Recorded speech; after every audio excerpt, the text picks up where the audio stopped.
Մետաքսի ճանապարհ 5-րդ ֆորումը Թբիլիսիում առավոտյան բացել են Վրաստանի, Հայաստանի եւ Ադրբեջանի վարչապետները։ Քննարկել են այս երեք երկրները կապող հիմնական ուղղությունները, այդ թվում միջին միջանցքի դերը։ Շեշտը դրվել է խաղաղության, կայունության, զարգացման եւ համագործակցության վրա։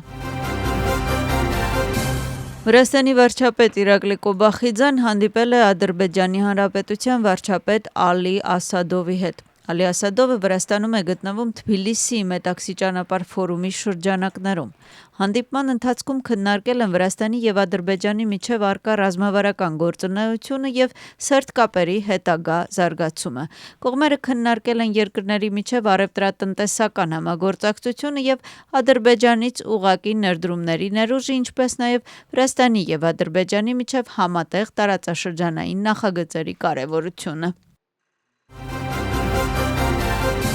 Մետաքսի ճանապարհի ֆորումի շրջանակներում զուգահեռաբար անցկացվում է Թբիլիսիի ֆինանսական գագաթնաժողովը։ Միջոցառումը համատեղ կազմակերպվում է Ազգային բանկի, տնտեսության նախարարության, Սինգապուրի գլոբալ ֆինանսական եւ տեխնոլոգիական ցանցի կողմից։ Գագաթնաժողովի հիմնական թեման ապագայի ֆինանսական տեխնոլոգիաներն են, տարածաշրջանի նորարարական ենթակառուցվածքների զարգացումը եւ միջին միջանցքը որպես համաշխարհային առևտրի եւ թվային ֆինանսների խոշոր կենտրոն։ Դատախազության տվյալներով Գրիգոր Լիլուաշվիլիի հետ կապված անձը Կոբա Խունդաձեն ձերբակալվել է առանձնապես խոշոր չափի անօրինական եկամուտների օրինականացման փաստով։ Այս մասին հայտարարվել է գլխավոր դատախազությունում կայացած ճեպազրույցի ժամանակ։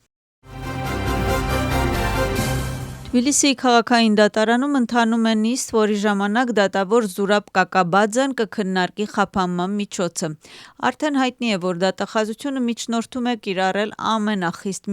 միջոցը կալանքը, մինչդեռ պաշտպանությունը նախատեսում է որպես այլընտրանք առաջարկել գրավը։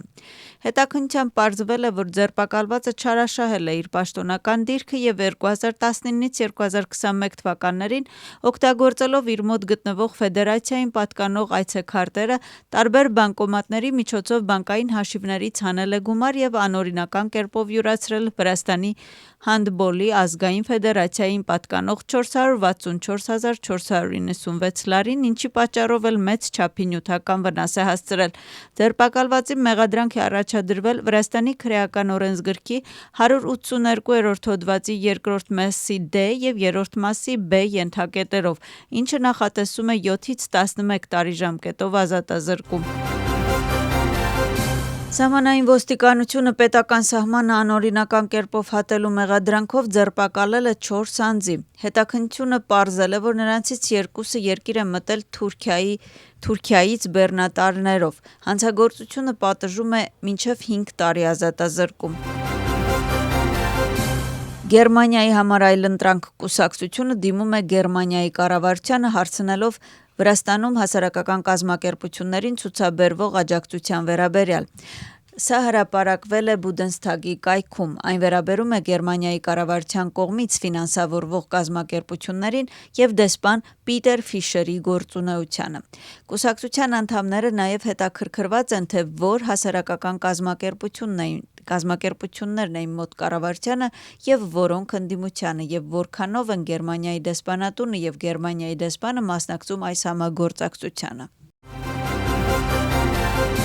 Հիվանագետների առաքելությունը պատերի փոխարեն կամուրջներ կառուցելն է։ Պարզվեց, որ ոմանք կարողանում են եւ այն անել եւ այն, այսինքն վրաց ժողովրդի համար պատ կառուցել, իսկ ահաբեկիչների եւ բռնարարների համար կամուրջ։ Գրում է Շալվա Պապուաշվիլին սոցիալական ցանցում։ Երեկ մենք իմացանք, որ կառավարությունը տապալելու փորձից մի քանի օր առաջ Եվրամիության դեսպանը աջակցության նամակ է գրել բանդում գտնվող անցյալ տարվա ընտրություններից հետո բռնության կազմակերպիչներից մեկին՝ Զվիաթ Ցեցխլաձեին։ Տեսանյութը, որը նույնպես հրապարակվել է, քրեական գործի մաս է կազմել, հստակ ցույց է տալիս, որ Ցեցխլաձեն, որի հետ, ինչպես պարզվեց Եվրամիության դեսպանը նամակագրություն ունի, սառնասրտորեն փողոցային պատերազմ է պլանավորում։ Մոսկվան Վաշինգտոնին է հանձնել ոչ պաշտոնական փաստաթուղթ, որում Ռուսաստանը պահանջում է ամբողջական վերահսկողություն հաստատել արևելյան Դոնբասի վիճելի տարածքի նկատմամբ։ Reuters-ը հրապարակել է բացառիկ տեղեկատվություն, պնդելով, որ ԱՄՆ-ի մասնավոր հաղորդագրությամբ ուղարկված պահանջը մերժում է ԱՄՆ-ի նախագահի առաջարկը սառեցնել հակամարտությունը գոյություն ունեցող առաջնագծի երկայնքով։ Սրա հետ մեկտեղ լրատվամիջոցների հաղորդագրությունների համաձայն հենց Մոսկվայի կոշտ դիրքորոշումը ու կրակի անհապաղ դադարեցումից հրաժարվելն են այս պատճառները, որ Թրամփի և Պուտինի միջև հանդիպումը մոտ ապագայում այլևս չի նախատեսվում։ ԱՄՆ-ի նախագահը ինքը հայտարարել է, որ չի ցանկանում անարդյունք հանդիպում, չնայած նաև նշել է, որ դեռևս վերջնական որոշումը չի կայացրել Պուտինի հետ բանակցության վերաբերյալ։ Հոկտեմբերի 22-ը Ծառատունգի միջազգային օրն է։ Պահպանվող տարածքների գործակալության հիմնական առաջնահերթություններից մեկը կենսաբազմազանության պաշտպանությունն է։ Աջամեթի արգելոցում տարիներ շարունակ իրականացվում է Վրաստանի Կարմիր գրքում գրանցված իմերեթյան կաղնու վերականգնման նախագիծը։ 2025 թվականի դրությամբ մոտ 20,000 տնգի է տնկվել 9 հեկտար տարածքի վրա։